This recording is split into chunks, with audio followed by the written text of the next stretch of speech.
Hello, everyone. My name is Frank Anthony, and welcome back to Let Me Be Frank. This is episode 31, and I hope you guys, by the time this airs, it's going to be towards like the middle end of January. I hope you guys are having a great first month to this new year. Last year was just so crazy, so hectic, so dangerous in a way. So I really hope you guys are doing much better at the beginning of this. And I am so excited to have another special guest. This week we have midlife coach and end of life doula, Claudia Goetzelmann. I hope I didn't butcher it too bad. Hi, Frank. Hello. Great. Hi. How are you today? I am excited to be here to have a chat with you. Yes, I'm so excited too. And I feel like you're going to teach us a lot of new stuff that I haven't really heard too much about. So I'm excited. And I like to do a quick little disclaimer too, just in case, mostly during the frankly speaking part, a little disclaimer that some things that might be said might be strictly opinion. I do encourage people to also do their own research as well and not take these episodes as the Bible. I like to word it in a way. Like you can agree with what we have to say, disagree with what we have to say. It's perfectly fine. So, Claudia, tell us a little bit about yourself. The way I also like to word that is if you were a novel, what would the back of your book say? I love that. I would love to be on the back of a novel. A little blurb about myself. So it would say, adventurous and curious being from little age onward, ventured out into the world and at some point decided to venture inside herself. Wow. I mean, I'm not going to lie. That's one of the best backs I've heard on the show so far. You had that down. I don't know. It came to me. I was thinking because yeah, you asked the question, and then I really had to sit. I thought about it, but I think that because it has to be short and True. compact. So I thought that's really actually the essence of me. Yeah. And yeah, you're right. It's good for marketing purposes too. That would probably actually sell. But yeah, yeah, tell us a little bit more just about who you are as a person. I know right now you're in Germany, correct? Yep, I'm in Germany because of the pandemic. I usually live in Venice Beach, California. Okay. And, this last year, now it's last year, has been, as you said, a ride for all of us and kind of uprooting. I have been on and off in Germany. My family lives here and I came to support them. And I hope to return to California soon. Yeah, I hope so too. I mean, I just saw on the news this morning, which will be a couple weeks later when this Yeah. airs, but I saw that more vaccines were like I think a third wave of vaccines were coming out again and stuff. I know people don't like to hear about COVID and politics, but at least with the COVID stuff, unfortunately, this is a real life issue. Yeah. But it seems like so far we're going in the right direction, so I Hmm. hope. Yeah. But yeah, so for people who aren't familiar, what does a midlife coach do and what is an end of life doula? Because I've heard of doulas, but an end of life doula I was really curious to learn more about. Yeah, so maybe I need to reach out a bit and tell a little bit more of my story, and then Oh, so go it ahead. comes to how I ended up being a midlife coach, or why I say midlife coach. Yep. So I went through sort of a awakening, a burn down, phoenix rising moment about 4 years ago, and basically I felt like I was dying. And I was engaging on the topic of death, and I was really interested. And life has so many synchronicities. I sort of found myself all these messages coming to me in regards to death. So there was this program called for an end of life doula. So now end of life doula, what is that? There's birthing doulas, And there's doulas now who also help people to transition from form to formless. And I decided I'm going to take on this education. And so I became a certified end of life doula. And meaning, so maybe I should explain a little bit more what end of life doula really does, the kind of work. So it's a fairly new profession, and it helps people transition. And you could hire an end of life doula maybe 3 months, 6 months before you, when you know you're going to pass, or maybe even a year or 2 years before, because you decided to engage on how you want to pass and what you want to leave behind. You know, your legacy, how you actually, your actual, really, your actual death, your ceremony, everything, your burial, everything, how it should supposed to look like. Yeah. So there is this end of life doula, and I would come in, you would hire me, and we would work out a plan and be together in this phase of your life. That's really interesting. Hmm. And I think it's a very beautiful process, because I think we have sort of taken away the human aspect and the personal or family oriented and the sacred approach to death, because a lot of us now actually pass in under a neon light in a hospital. And I think it's a very stressful situation if we don't know how our beloved ones want to pass. And also for oneself, I think it's very beautiful if you know that, if you have a plan in set, and you know this is what you want, it's your last wish. I think it's a very beautiful approach. Which we're gonna get into mortality later for those who read the full title. That's gonna be, I think, a really cool discussion, and a little bit too, getting more into depth with that. And I can share some of my thoughts too. You'll probably share more of the expertise on that, but I have opinions. um, so I noticed too on your Instagram and on your website, I went through all the websites and everything. And I noticed that you were also, so are you currently a fashion advertising photographer, or you were potentially saying you transitioned from a photographer into the coaching? Or is No, I'm still an advertising fashion photographer. That's still what okay. I do. I mean, right now, because of COVID, it's not deemed essential. Yeah. And so there's basically no work, and photo studios are closed. And also, I mean, there's really also no advertising. This whole last year has been so minimal on we don't even want to be advertised anything other than maybe, I don't know, health, something health related, but Yeah. our life has changed so much. But in these past 4 years, I realized that I'm just so much more than an advertising photographer, let's say. I have more gifts.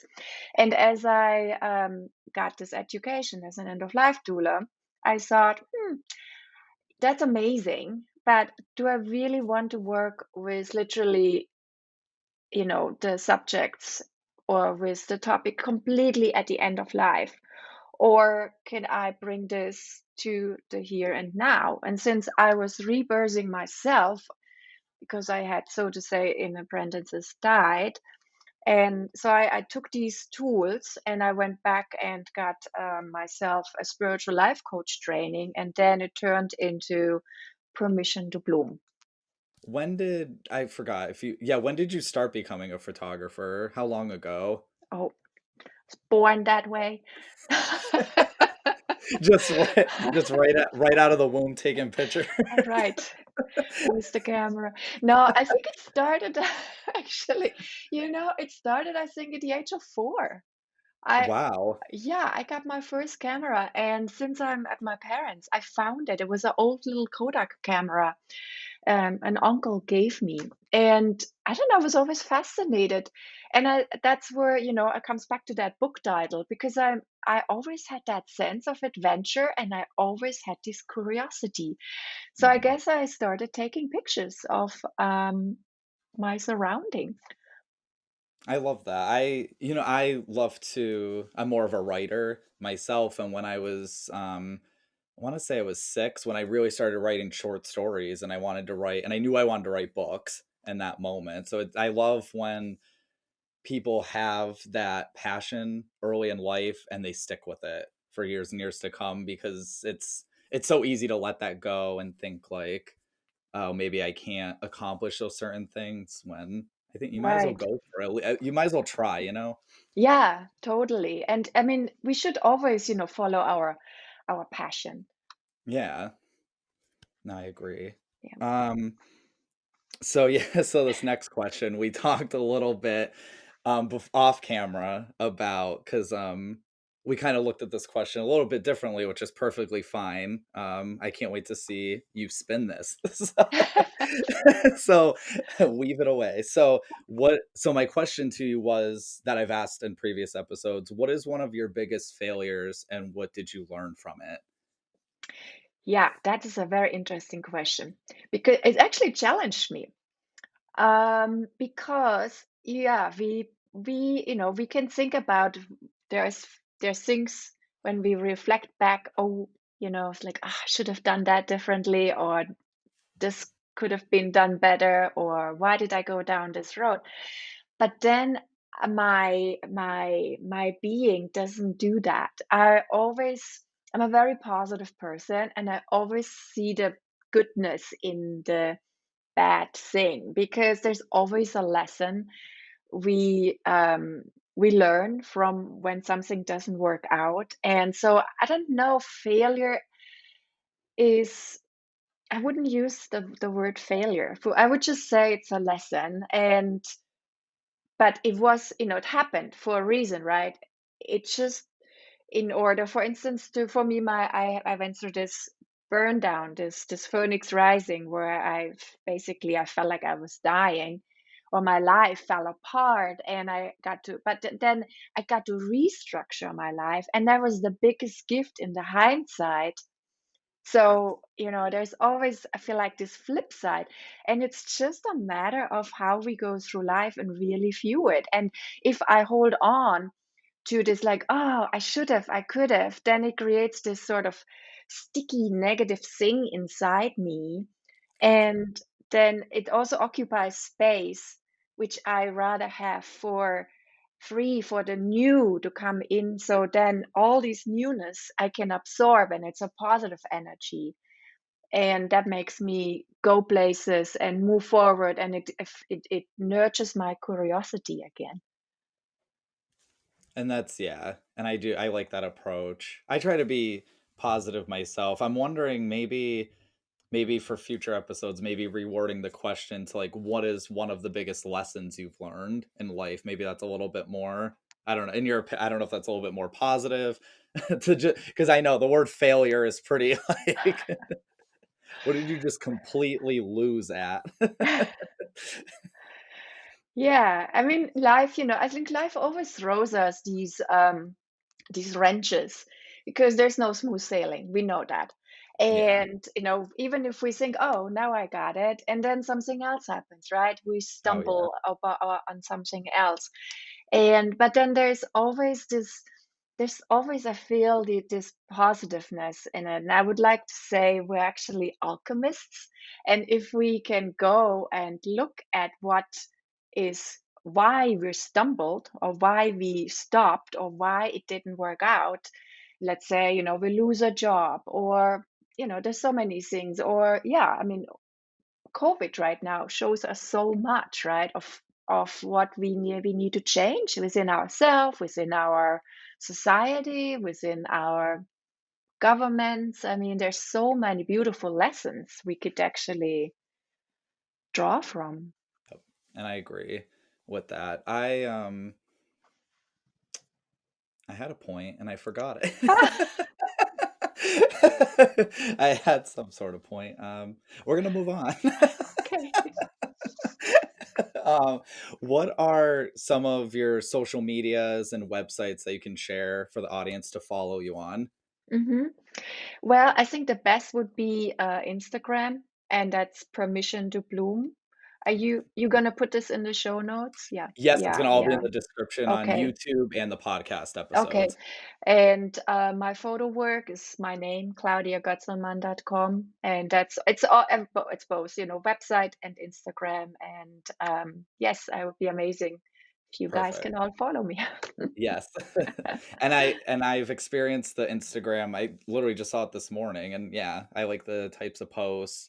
I used to do a lot of quotes and just positive affirmations, and I kind of so I noticed actually as COVID was sneaking and I kind of slowed down.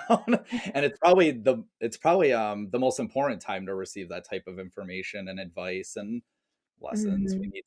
We need to It's actually interesting because I think right now, I know it's going to be, you broadcasted in 2 weeks' time. But so now at beginning of this year, and my friends or the people I've talked to, and maybe it's in 2 weeks' time still the same. I'm not sure. Maybe it's better, but I think there's because there's this prolonged struggle because we went through the holidays and then suddenly then there was New Year's, and I think we as humans, we sort of have these lines, these very interesting lines. So now we have the new calendar and the new year, and we hoped that there would be this change, but at the end, nothing has really changed. We just moved from the day 31st to the 1st, but our external reality is still the same.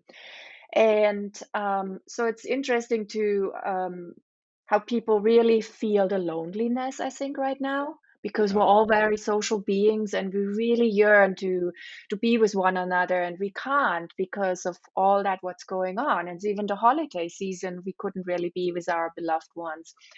So coming back to the Instagram, I think it's good to inject a little bit of positive and lighthearted vibes and be like, we got this because we do. We actually do have got it.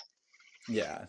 I would say we're strong. Us as a human race, we're strong people. And yeah, and I think the types of posts and stuff definitely remind us that we're not alone, especially when Yeah, people post about struggles online. Then you're kind of because I'm kind of like I like the positive stuff online, and then at the same time, I do like seeing not necessarily negative posts, but once in a while, it's at least a little reassuring when someone is open enough or willing to be open enough to talk about a struggle, because then you start thinking, okay, I'm not alone, especially when you can relate to it, like I'm not yeah, alone in this. And it was really cool and brave of them to be able to be that vulnerable. right. Yeah, I just actually started a Facebook group, and it's for women, and it's Permission to Bloom. And it's exactly that. I wanted to create a safe container for women to come together, like-minded, um, and just be able to share and say exactly, I struggle with this. I struggle because I'm super alone. I want a partner, or I hate my job and I don't know what to do because I'm caught in this in the responsibility, or I'm completely overwhelmed with having the kids at home, and so on and so on. So I thought it was a good way to bring people together again, and as you said, and just feel like they are safe to share. Definitely. I'm going to put that description or that description. I'm going to put that link in the description as well. I'm going to put that description in the link. I'm all topsy turvy. Let's get into the next segment, which is frankly speaking. So, obviously, some of you have probably read the title. We're going to start with some meditation, not necessarily an actual meditation. I mean, we'll see.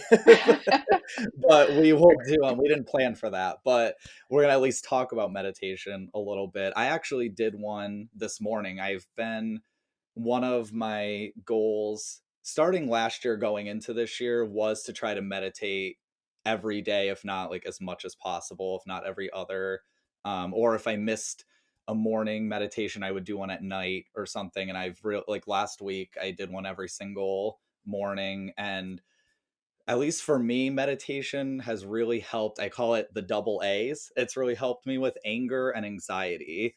I get really severe anxiety over being in certain situations or certain things. And my anger in the past used to be really bad. So I feel like meditation for me has really helped kind of diminish those two A's, into which were two really strong barriers that were holding me back from accomplishing certain things and goals. Mhm. That's amazing. Yeah. And I think it's really related to meditation, also the breathing, because Yeah, that's a lot has to do when we really stop and we calm down and we sit and we really focus on our breath, yeah. then our how our nervous system really opens up and can actually calm down.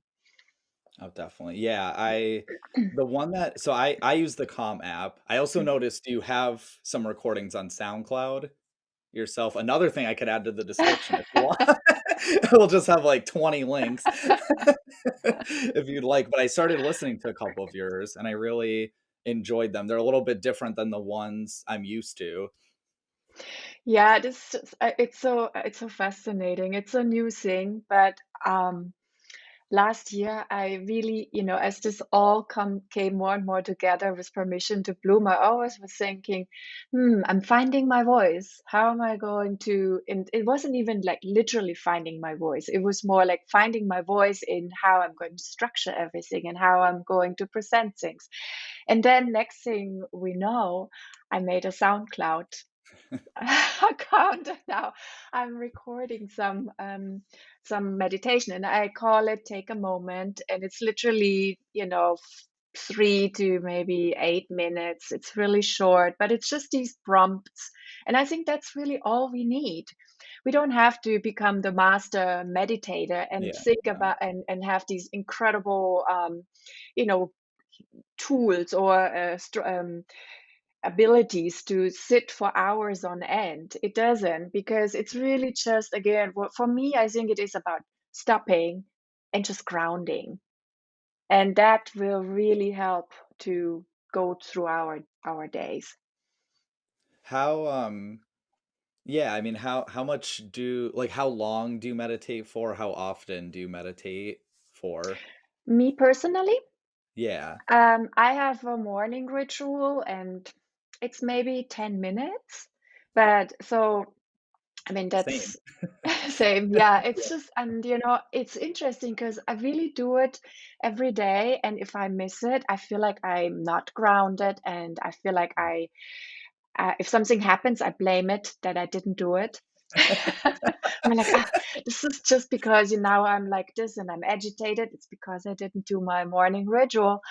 And so I hold it very sacred. And it's really a great way. It's also, I wake up and I don't have the phone right away. This is another one. I think it's a very, very important. It's Yes. minor and it's so big, just to find if like, we wake up and we wake up into our body because it's just this gift, right? We can wake up into, and then I put my hand on my heart and I say out loud, today I hold myself in love. And it's this powerful mantra when I feel my body waking up and I feel my hand on my heart and I feel the vibration of my voice. There's something so real and so deep because it's really this mantra, this belief I'm speaking to myself, and I'm saying, I promise, I hold myself in love, basically, when I say this to myself. So it's so simple, but again, it's so powerful. And if somebody of the listeners, wants to get started, I think this is something everybody can do because Yeah. it takes 2 minutes. Yeah, exactly. And also too, something I want to get out there too, because this happened to me some point last year where I missed one and then I immediately felt discouraged, like I couldn't do it anymore, but that's not the Mhm. case. Like definitely don't that I feel like that can go for a lot of things. Just because you might miss a certain day on doing something, don't just like throw your whole goal out completely. I feel like people do that, which we'll get into the New Year stuff too. But people do that with certain resolutions. They're like, oh, I wasn't successful one day, so now I'm just gonna give up the whole thing and maybe try next year. which you don't have to. Yeah, you might feel a little ungrounded, like you said. For certain people, they might feel a little off, but it's not the. I don't think you should just. Yeah, it's not the end of the world to just like completely try to stop doing what you want to do. No, I think it's okay that, we even if we just start with simply being aware of our breath. That's the beginning, right? We don't have to do anything else, just to really breathe in and breathe out and feel the breath going in and out of our nose, our mouth, and into our belly. Just that, to have that awareness, I think that's good enough. That's it. Yeah. I When you mentioned the hand on the heartbeat thing, that really made me think of how, at least for me, how easy it is to take things like that for granted when you're in your daily life and you don't think about, yeah, this, you don't think about breathing and all the, because I don't know. I know in my past it's been easy to think like, oh, maybe because I wasn't as rich as I wanted to be, or maybe as successful as I wanted to be, like, what do I really have going for me? But there's so many things that we can appreciate, and adding all those little things up together, it's like we actually are more fortunate than we realize, Hmm. my Actually, opinion. this would be a good note also for the new year. And I pick a word every year Oh. on New Year's, and it sort of comes to me. I think about it, what that word could be. And so, I mean, this year it's radical acceptance, and there's a whole story behind it. Last year it was vulnerability. Like I would step more into my vulnerable space. For instance, we're starting this new endeavor of permission to bloom, and putting yourself out there. As you know, it's really feels vulnerable, but it's that edge. But I was gonna say, another very beautiful word, I had this in the past, is abundance. And I think these words, if we pick a word and we can stick, this word sort of guides us through our year. And I have found that there's always, like, when I get sort of rattled or have a situation, suddenly this word pops back up into my mind. Mhm. And for so abundance is like something, again, we have so much, right? And we could start of making an abundance list. We can just take our journal and say, okay, today I list three things, and maybe every day we can list three things of what is abundant around us. So we take really note of the things which we take for granted. And once we tap into that feeling and attitude of abundance, I think there is an internal shift, and then that could lead to gratitude. And when we stand in gratitude, our energy vibrates completely different. I really like that. Everyone pick a word now this year and just do it. Yeah, and share it actually below the podcast. That would be it. Yes, I love Oh, that. definitely, definitely. And what you said about vulnerability too, I know there's been a couple things on my podcast in the past that I've shared where I'm like, holy crap, I can't believe I just said that for all these people on the internet to listen to. But I think, yeah, as you start becoming more vulnerable, it gets a little bit easier to talk about certain things and to eventually talk about things you never thought you could. I used to hate things like public speaking. Never thought I would do a podcast, especially. I'm like, wow, now I'm just talking to the world, and I never thought I would ever want to like broadcast myself out there like that. It's too nerve wracking, I would think. That's awesome. I love that. You just went for it. You went for your edge, and then it all opened up. And you are too, which is awesome. Yeah, it's that, I think it's when we take these risks, and I think we have to be on our edge, right? If we're in that comfort zone, we're not doing what we're really supposed to do. But if it feels a little bit like, oh, and then no, I need to be here. This is, it feels right. I agree. One little fun fact I wanted to share related to meditation. I almost forgot this happened during when I was pursuing my bachelor's degree. They I'm trying to remember who I was talking. I think I was talking to a guidance counselor or someone, some school official I was talking to. They were talking about, oh, you should join a club. at school, and there's like 50s and hundreds of clubs and stuff, and I'm like, what am I going to join? I'm not really thinking like sports related, or I don't know, like I was like maybe acting, I don't know. And the club I ended up in was the meditation club. They actually had a meditation club on campus, and it was so relaxing after a day of schoolwork. Oh my god. I If your school has a meditation club, join it.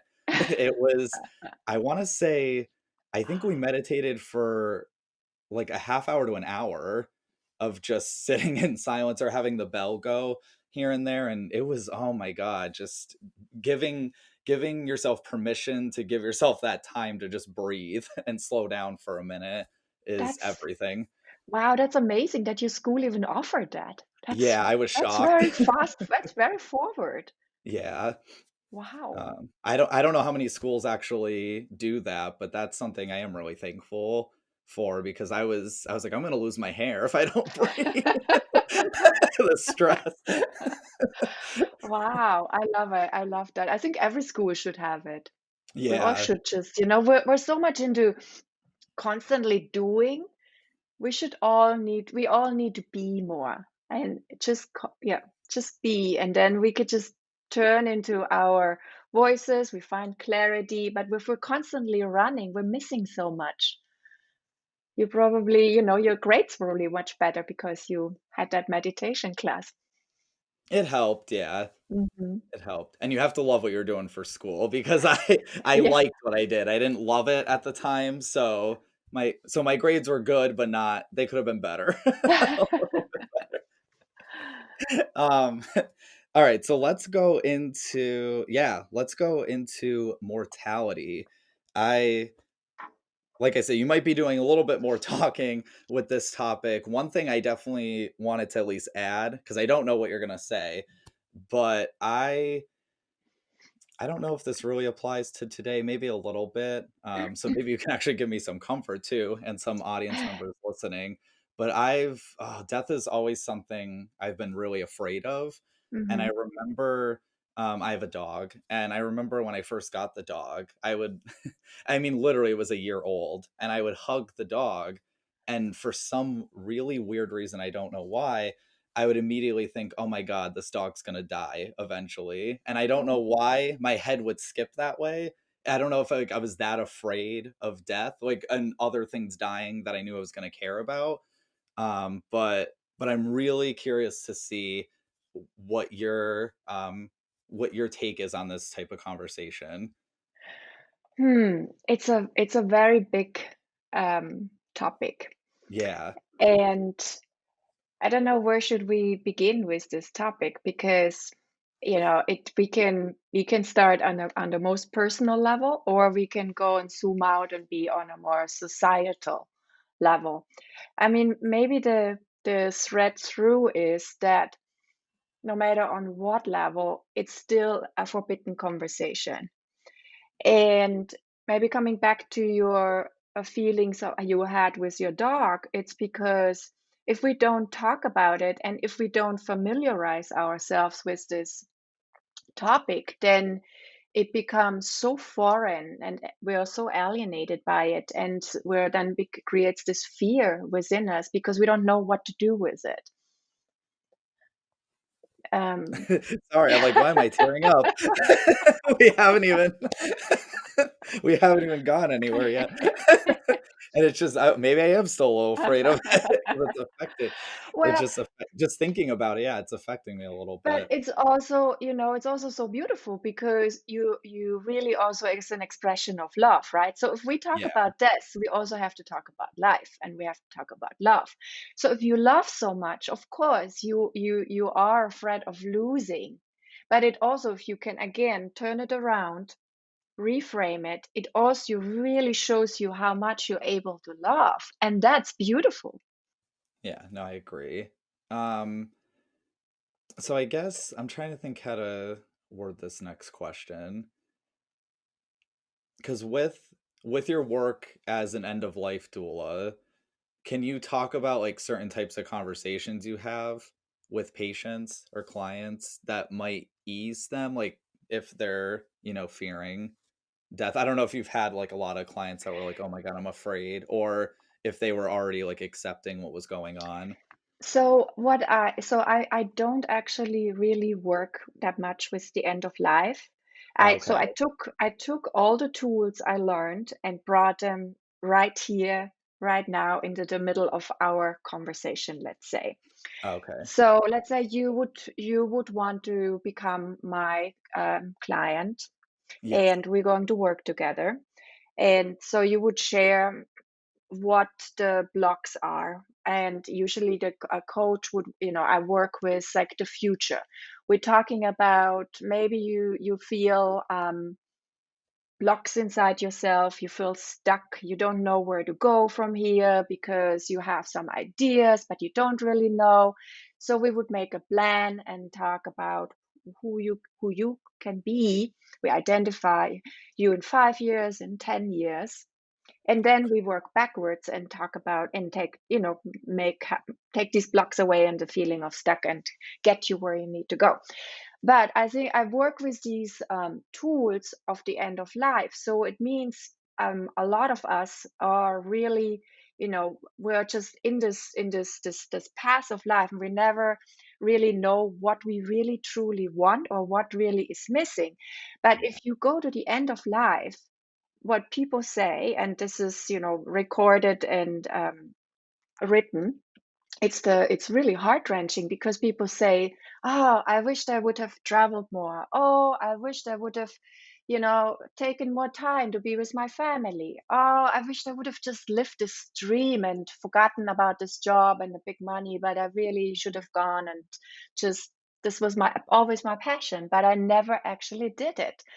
And so when we go to the, imaginary, to the end of our own life and really tap into our dreams we have, often stuff down so deep, so far down, because we can't allow them to bubble up because that makes us so uncomfortable, and Yeah. then we cannot be happy, then we're not content, and it would just unravel so much. But if we really actually can go there and we realize that we don't live the life we actually need to live, because this future may never arrive. A lot of people, they're like, okay, I work this job, I hate this job, I'm just gonna stay in it.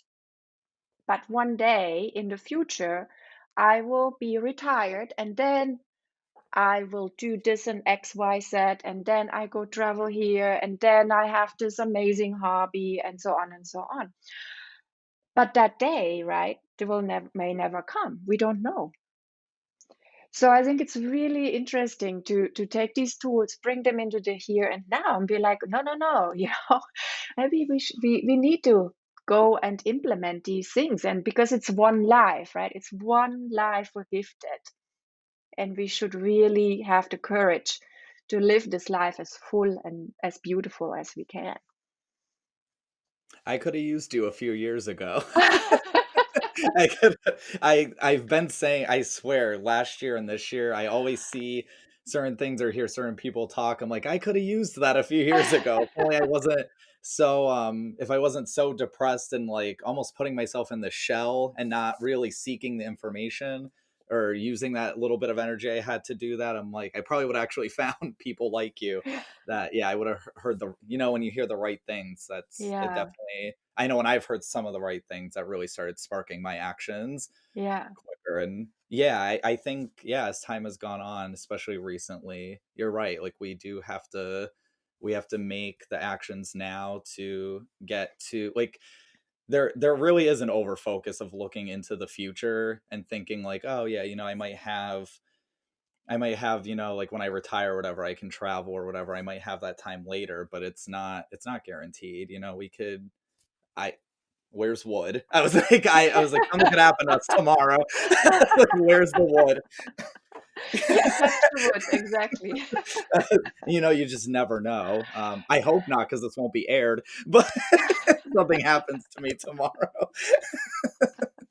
But anyway, so you said that you could also talk about this on a personal level. I didn't know if you wanted to talk about any. thinking Well, of it. because so I feel like, the topic is so it's still a taboo, right? It's forbidden. We don't, have no education in school to talk about death, but we're born to die.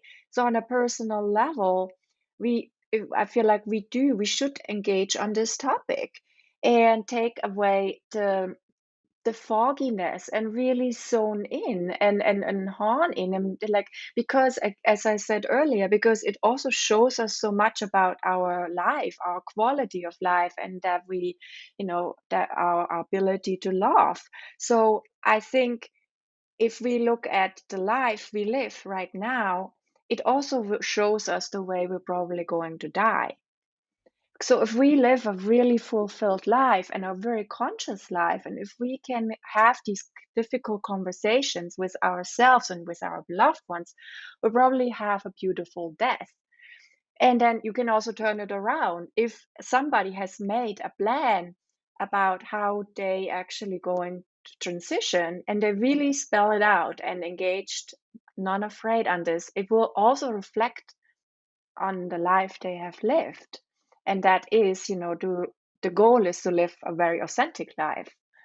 So that's, to me, the very personal. And then you can actually take it even further, and we don't even have to go into the big deaths. We also can talk about the little death.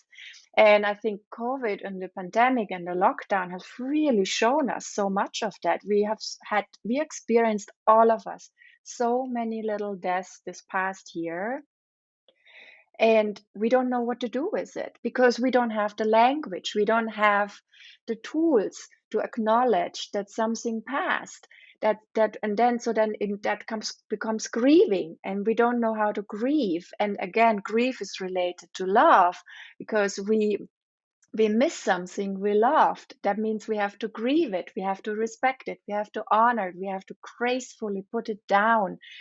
And it shows us again the value of the things in our life we may have lost. So I think it's all a matter of how we turn it and twist it. And when we have the tools and the ability to talk about it and look at it, then it enriches our life and we blossom. Yeah. I found it interesting too when I've seen certain people, I guess we could use COVID for an example. It's more current example maybe people can relate to, where I've noticed online when certain people who weren't taking COVID as serious. They weren't taking it that seriously. But then if they had a death of a loved one due to COVID, or Mhm. someone in their family or anything like that, or a good friend or whatever, then I noticed the mindset changes because now it's affected them personally. And it's obviously something they take more seriously. And I think besides COVID, whether it's like a car crash or like any type of death, I noticed in a lot of people that transition where maybe they didn't view it as serious of an issue because they're thinking, well, it's not going to happen to me, or and then when it does, I think some people, it's hard for them to process maybe, or it takes a lot longer to Mhm. process. And I like the way how you said how people transition from form to formless. I like that language of that too. I think it makes it sound a little bit more peaceful than just saying you're dead. Yeah, and and even when we're talking about COVID, so it's not even that a person may or family member passes, but it's even the little things. I think going to a bar or going to a restaurant or meeting friends out for a fun night, for a dance party. All of these things, it's been so long, right, since we have all done these things. And so these are also little deaths, and I think we need to grieve them. I think we should grieve them, and we should, we go through, then these emotions come up: anger and sorrow and sadness and whatever, all, and all of it. And but if we're allowing it, then we can make peace with it. So it's, I think, it's a good process for all. So doesn't nothing hangs on, so it doesn't get like into us and we become bitter, because that just creates more weight in us. But it keeps it sort of light because we acknowledge what happens and we move through it with the emotions, and then we find more peace within the situation we might be in. Yeah. Do you think there's, how was I going to word this? Do you think there's like a deadline on the grieving process, or do you think that really depends on the situation and an individual? I think there's no end to grieving. I think it changes as we go through our life. It's probably like it's like a wave. First, the tsunami hits, and we're totally swept over by it, and we're drowning in it, and we don't know what to do. And then, as we sort of as we learn the language, as we know, we understand what's going on, as we move through all of the emotions, the stages of the grief, slowly but surely, I think the waves, instead of being like they don't, they take us on this crazy ride, slowly Yeah. it becomes less and less. And then also because we understand the process, we can befriend the grieving stages, and then we know how and what to do with it. Yeah. Do To kind of wrap up mortality in this segment, do you have any do you have any advice for anyone that's listening that um that maybe doesn't have a concrete relationship with understanding mortality, or they're currently in a grieving process? Do you have any advice for them? I think to allow the emotions, to not suppress it, and whatever comes up, maybe not being afraid to journal about it. I think journaling is a beautiful healing tool, because it's a physical process. It comes from our mind, goes through our heart, and we write it out.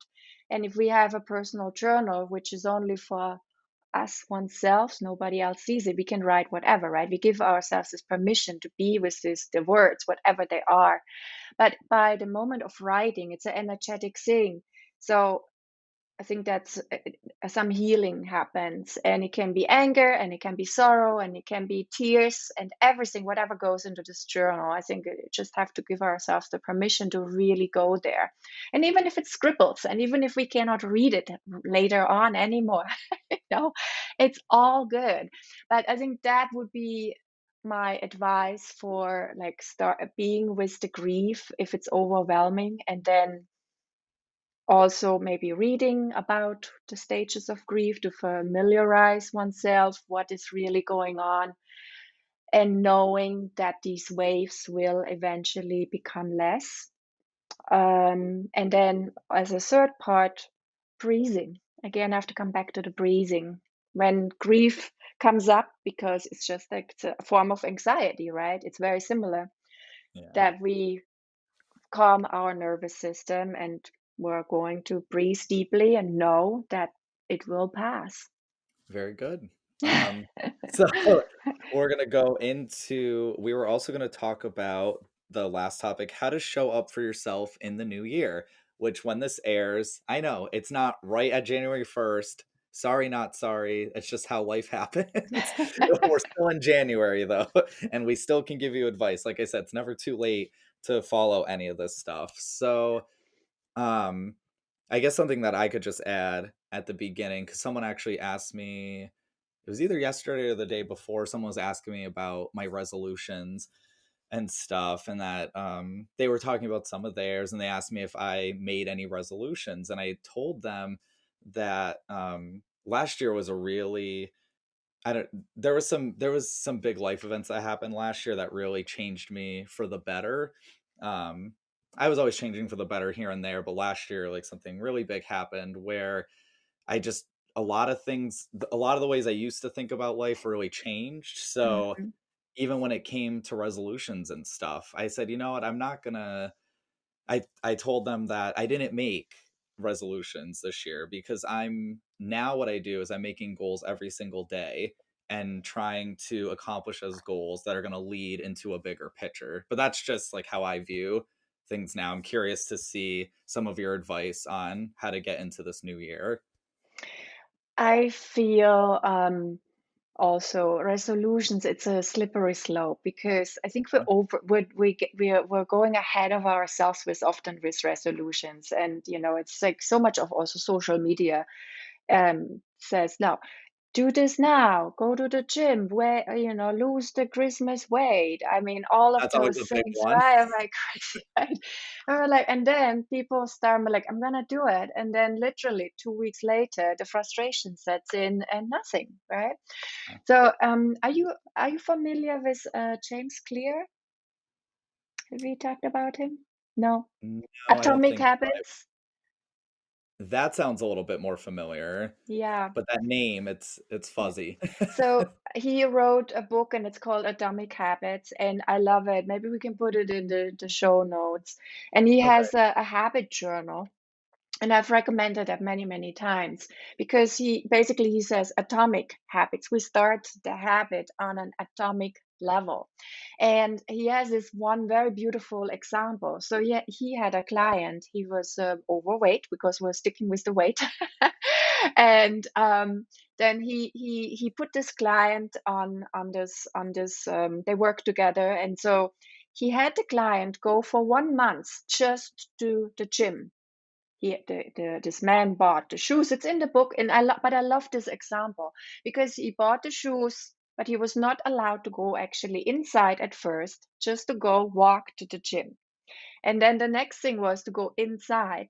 And so he slowly, slowly formed a habit. And then by the time he actually started working out, the act of putting on the shoes and walking to the gym or going inside was so normal to him that it was taken away from this getting used to something new.